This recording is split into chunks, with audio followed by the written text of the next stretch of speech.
Compte rendu de la 131e réunion du Conseil de ministres. Le président de la République, chef de l'État, Félix Antoine Tshisekedi Tshilombo, a présidé ce vendredi 29 mars 2024 à la Cité de l'Union africaine, la 131e réunion du Conseil de ministres. 3 points étaient inscrits à l'ordre du jour, à savoir 1. Communication du président de la République, chef de l'État. 2. Point d'information. 3. Approbation d'un relevé des décisions du Conseil de ministres. La communication du président de la République a porté sur 3 points principaux,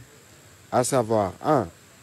Du balai diplomatique lié à la crise sécuritaire dans l'Est de la RDC. Le président de la République a fait la restitution de ces derniers déplacements qui l'ont conduit le samedi 23 mars 2024 à Lusaka, capitale de la République de Zambie, où il a pris part à un sommet extraordinaire de la Troïka, de l'organe de la SADC, plus de la Troïka, les pays contributeurs de troupes à la mission de la SADC en République démocratique du Congo, SAMI-RDC, et des personnels à la mission de la SADC au Mozambique, SAMIM. Ce sommet a été l'occasion pour les États membres, en particulier les pays contributeurs de troupes à la SAMI-RDC, de passer en revue la situation prévalente sur les théâtres des opérations au Nord Kivu, où les dites troupes sont engagées en appui aux forces armées de la République démocratique du Congo. Cette rencontre de haut niveau a également été les lieux de la réaffirmation par la SADC, tout en réitérant son soutien au processus de Luanda et de Nairobi, de son engagement pris vis-à-vis de notre pays dans le cadre du pacte de défense mutuelle de la SADC, qui dit, il a cité, que toute attaque armée contre l'un des États membres sera considérée comme une menace faite à la paix et à la sécurité régionale. Fin de citation. À son retour à Kinshasa, le président de la République a accueilli du 24 au 25 mars dernier le président Salva Kiir Mayardit, président de la République du Sud-Soudan et président en exercice de la Communauté de l'Afrique de l'Est, qui comptait dans sa délégation le secrétaire général de la Communauté des États de l'Afrique de l'Est, le docteur Peter Matuki. Toujours dans le cadre de son marathon diplomatique, le président de la République s'est rendu du 27 au 28 mars dernier à Nouakchott, en République islamique de Mauritanie, dans le cadre d'une visite de travail après un bref passage à Lomé, où il s'est entretenu avec son homologue, le président Faure Gnassingbé de la République du Togo. Cette visite du travail en Mauritanie, qui assume à ses jours la présidence de l'Union africaine pour l'exercice 2024-2025, a été l'occasion pour lui et son hôte de passer en revue les grandes questions liées à la réalisation de l'agenda 2063 de l'Union africaine, de même que les enjeux de paix et de sécurité prévalant sur le continent, notamment la recrudescence de la violence dans la région de l'Afrique centrale, comme en témoigne la guerre d'agression dont notre pays fait l'objet. Faisons suite à ce qui précède. Le président de la République a réitéré son appel à la mobilisation générale face à l'agression et aux défis de la paix et de la sécurité dans notre pays, gage de notre développement économique. Il revient donc aussi bien au gouvernement qui expédie les affaires courantes qu'à la prochaine équipe gouvernementale de redoubler d'efforts à tous les niveaux pour que nous parvenions ensemble à vaincre l'ennemi et qu'à la guerre succède une paix durable.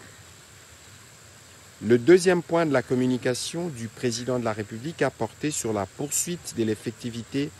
de la réforme de l'inspection générale du travail. L'amélioration des conditions de vie des travailleurs congolais ayant toujours constitué un des objectifs de sa gouvernance, le président de la République s'est investi pour que la réforme de l'inspection générale du travail soit matérialisée, et ce afin de promouvoir un travail décent, lutter contre la souffrance des compatriotes dans ces secteurs et maintenir le dialogue social entre les différentes parties. L'inspection générale du travail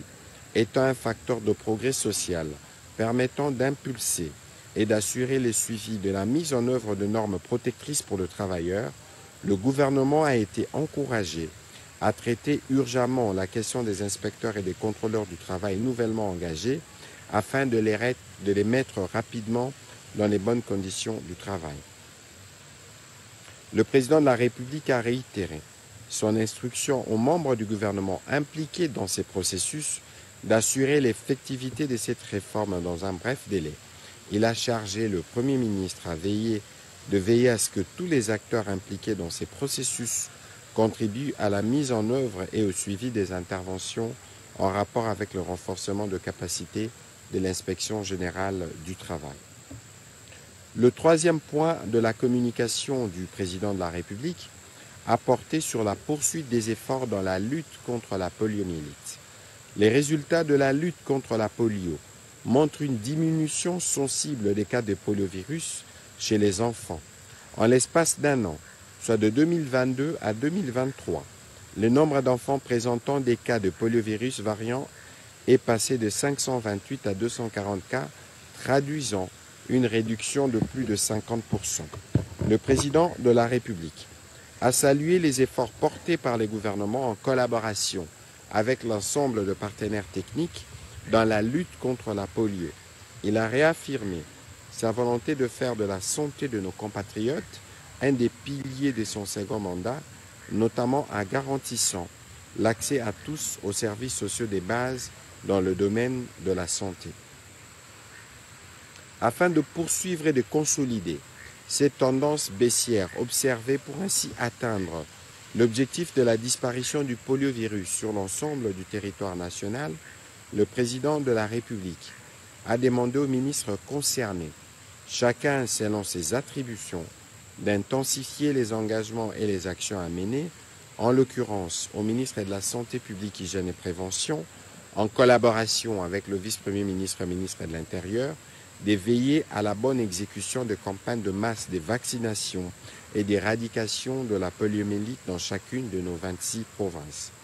En outre, comme ce fut le cas précédemment, une attention particulière devrait être portée sur nos populations les plus vulnérables, notamment celles dans les zones en conflit dans l'est du pays, ainsi que celles trouvant refuge momentanément dans des camps des déplacés lors des situations de catastrophes naturelles. Dans la suite de la communication du président de la République, le Premier ministre chef du gouvernement a axé son propos sur quelques points, notamment d'abord, il a salué les efforts diplomatiques inlassables fournis par le président de la République pour porter la cause de la République démocratique du Congo et s'assurer que tout est fait pour la restauration de la paix dans l'est de notre pays.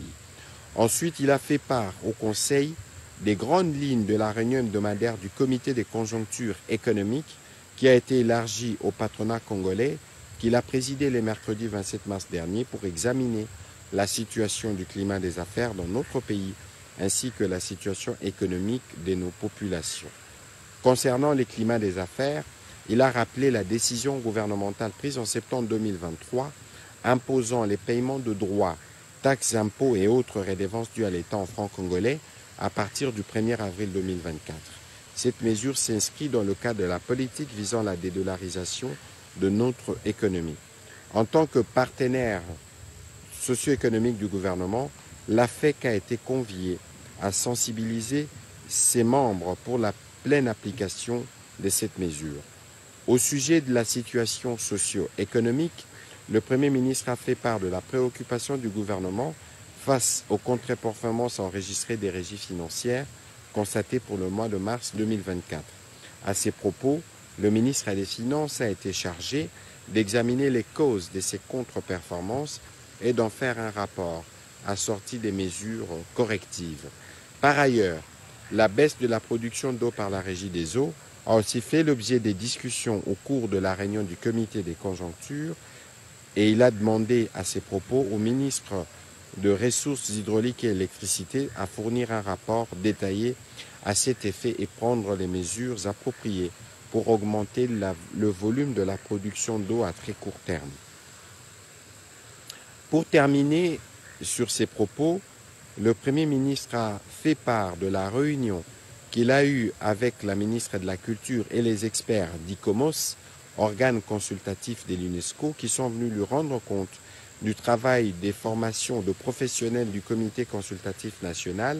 pour la protection des biens culturels en cas de conflits armés en RDC et sur les inventaires de biens culturels immobiliers. Ils ont confirmé au Premier ministre la détermination de leur organisation d'accompagner notre pays dans l'actualisation des listes indicatives des biens culturels pour les provinces du Congo central, Haut-Katanga et de la Chopo.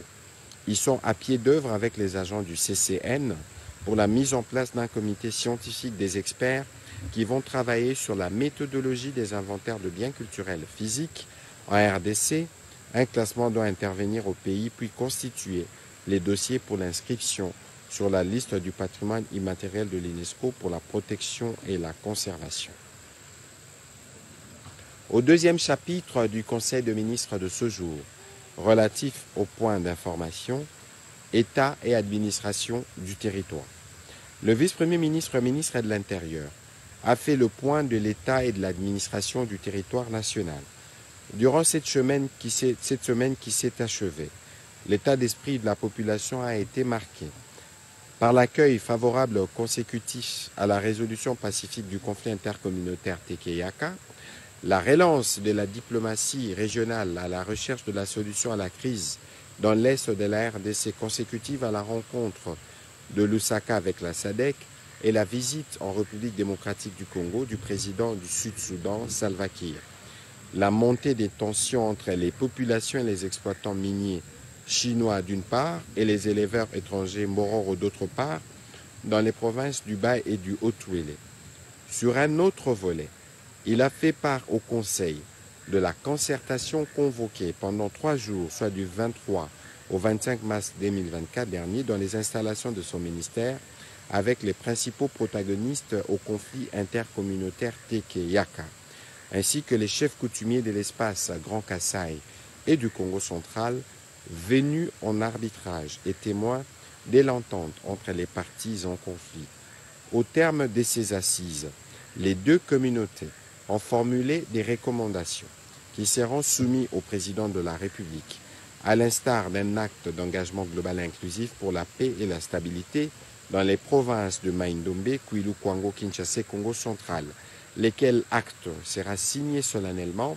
par les parties en conflit devant l'autorité suprême en vue de consacrer ainsi la fin des hostilités et les débuts de la restauration de la paix et de l'autorité de l'État dans les parties du pays touchées. Au sujet du banditisme et de la criminalité dans quelques villes, il a informé le Conseil du lancement dans le prochain jour d'une opération de grande envergure dénommée Panthère Noire qui sera conduite par la Légion nationale d'intervention LENI en appui aux unités territoriales. Les bien-fondés de cette opération d'envergure de la police se justifient par le fait que la Légion nationale d'intervention, comme réserve générale de la police nationale, a pour mission de renforcer les commissariats provinciaux lors des meutes ou toute autre opération de police. Et elle est chargée notamment d'exécuter des opérations antiterroristes, de participer à la lutte contre toute mutinerie dans une prison, de participer à la lutte contre des actes de grand banditisme et participer à la sécurisation d'un procès à haut risque. Par ailleurs, des fonds reçus dans le cadre de l'amélioration de l'effectif de la police nationale, recrutement et formation de 13 000 policiers ont été mis à la disposition d'une commission pour s'atteler à cette tâche. Le vice-premier ministre de la Défense a complété son collègue de l'Intérieur en revenant spécifiquement sur les terrains, les opérations qui se tiennent dans l'Est de la République démocratique du Congo. Situation carcérale. Faisant suite aux instructions du président de la République, au cours de la 130e réunion du Conseil des ministres, la ministre d'État, ministre de la Justice et garde de Sceaux a fait le point au Conseil de la situation carcérale en République démocratique du Congo. Elle a eu à propos des échanges avec le premier président de la Cour de cassation qui avait dès lundi 25 mars 2024 effectué une descente à la prison de Makala afin de s'enquérir de la situation qui y prévaut. Il s'en est suivi une autre autour du même sujet avec le procureur général près la Cour de cassation le premier président de la Haute Cour militaire, l'auditeur général de FARDC et l'inspecteur général des services judiciaires et pénitentiaires. Dès ces réunions, il a été préconisé une série de solutions urgentes incluant notamment la réhabilitation de quelques prisons, la tenue des audiences foraines, la prise de certaines mesures administratives pour les Koulouna et principalement les désengorgements de la prison de Makala qui contient une forte population carcérale. Pour parer au plus pressé, en ce qui concerne les dépeuplements de ces grandes prisons, il a été mis en place une commission composée pour des raisons d'efficacité et de rigueur uniquement des hauts magistrats des différentes juridictions. Cette commission est chargée du contrôle et du suivi de la régularité de la détention, a débuté son travail le mercredi dernier par la prison précitée où elle a déjà identifié quelques cas d'irrégularité qui ont conduit à la libération immédiate d'une soixantaine de détenus par le procureur général près la Cour de cassation qui s'est rendu personnellement sur les lieux le 28 mars 2024. Le travail de la commission devant encore se poursuivre vu le volume des dossiers examinés, la ministre d'État, ministre de la Justice, se fera le devoir de présenter au gouvernement dans les meilleurs délais le rapport détaillé sur la question ainsi que des solutions envisagées à court, moyen et long terme. Le Conseil a pris acte de cette note d'information. Note d'information relative au secteur de l'environnement. La ministre d'État, ministre de l'Environnement et Développement durable, a informé le membre du Conseil de la situation du site de contrôle scanner du programme de contrôle de la production et de la commercialisation de bois à Moutaka, sur la RN 39 dans la province du Lualaba. Elle a rappelé qu'au vu de missions de contrôle de légalité et de traçabilité dévolues au contrôle non intrusif, scannage de marchandises à l'export et considérant la nécessité d'être notamment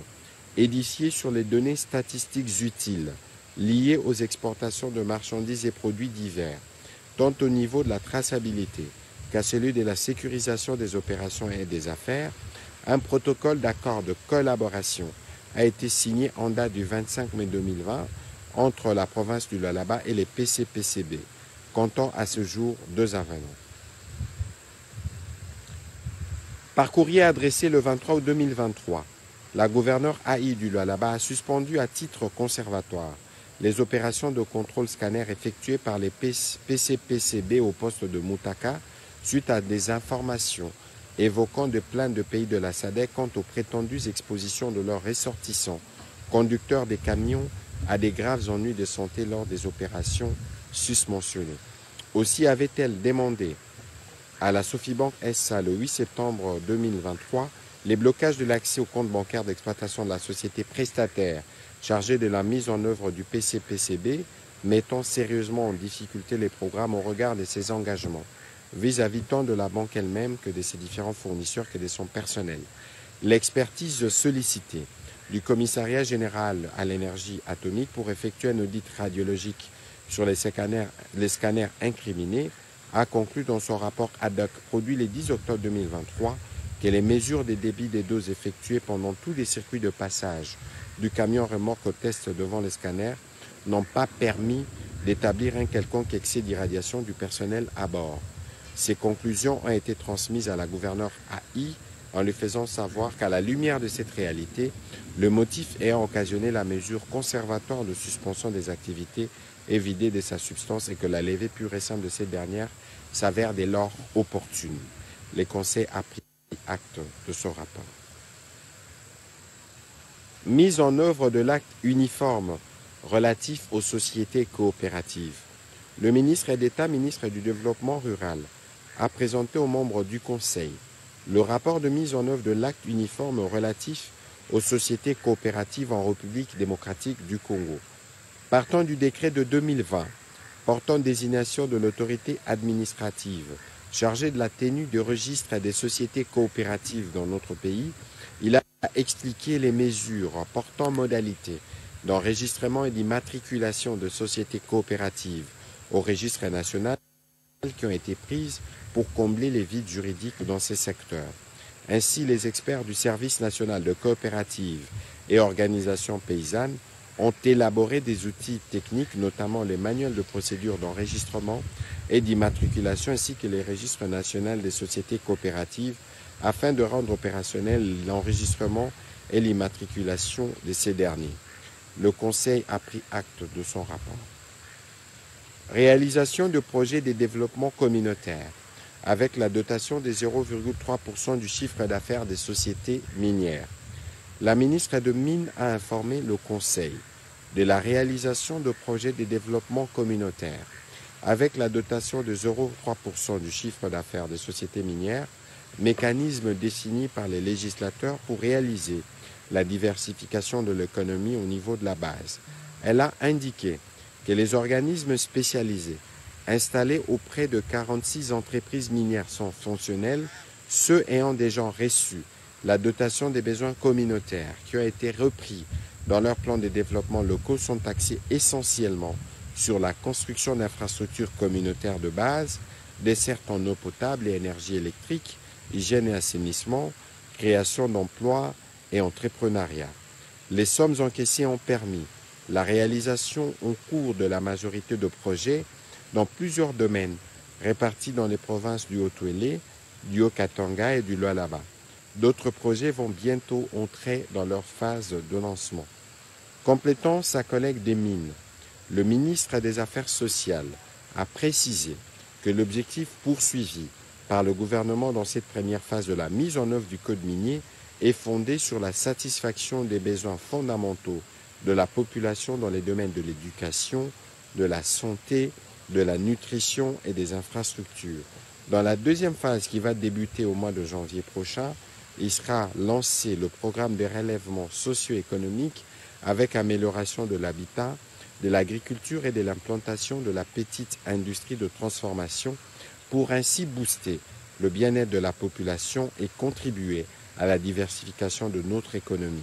car le défi de la réduction de la pauvreté et de la vulnérabilité demeure énorme. Le Conseil a pris acte de cette note d'information. Nécessité de promouvoir et de protéger l'industrie locale des câbles électriques. Le ministre de l'Industrie a présenté aux membres du Conseil une note d'information portant sur l'impérieuse nécessité de promouvoir et de protéger l'industrie locale de câbles électriques et consorts. Il a rappelé que depuis que le président de la République milite pour la transformation locale de nos matières premières, les opérateurs économiques encadrés par son ministère s'inscrivent de plus en plus dans cette logique. Des études indiquent qu'une commande passée auprès de la société Proton est livrée à Kinshasa un mois après, tandis que celle passée en dehors du pays prend 3 mois pour être livrée. Cela dit, avec un industriel local, on gagne en temps et en coût liés au transport, d'où l'impérieuse nécessité de promouvoir et de protéger l'industrie locale. Considérant l'objectif du gouvernement de diversifier l'économie nationale, le ministre de l'Industrie a sollicité du Conseil des mesures d'accompagnement de la part de ministères sectoriels pour encourager les investisseurs internes. Aussi a-t-il recommandé qu'une décision soit prise afin d'exiger pour tout contrat de prestation à caractère public de s'approvisionner localement pour le produit que notre industrie locale est capable de livrer. Le Conseil a pris acte de cette note d'information. Le dernier point sur ces deuxième chapitre de note d'information a concerné la participation de notre pays aux 13e Jeux africains d'Accra. Le ministre des Sports a présenté les rapports de participation des athlètes de la République démocratique du Congo aux 13e Jeux africains qui se sont déroulés du 8 au 23 mars 2024 à Accra, au Ghana. À l'issue des compétitions des 16 disciplines sportives pour lesquelles les sélections nationales s'étaient inscrites, notre pays s'est classé à la 14e place sur 45 pays en lice avec 18 médailles, dont 2 en or, 7 en argent et 9 en bronze. Comparativement à l'édition précédente du Maroc,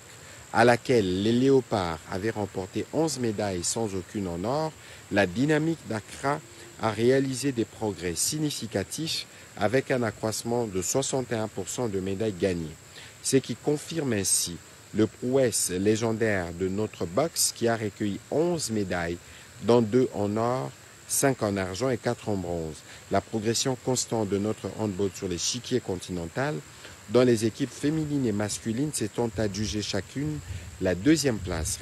respectivement face à l'Angola et à l'Égypte. Et l'évolution de nos lutteurs par rapport au 9e jeu de la francophonie consolide la courbe ascendante de ses prestations à l'étranger ces dernières années.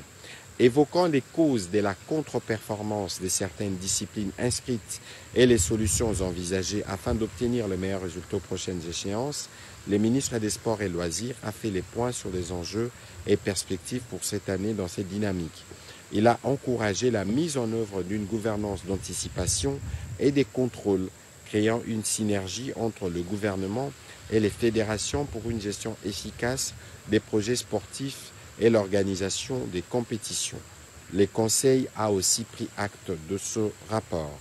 Au dernier chapitre du Conseil de ministres de ce jour, relatif à l'approbation d'un relevé des décisions du Conseil de ministres, le Conseil de ministres a adopté les relevés des décisions prises lors de la 130e réunion ordinaire du Conseil de ministres du 22 mars 2024. Commencée à 13h38, la réunion du Conseil a pris fin à 17h18. Je vous remercie.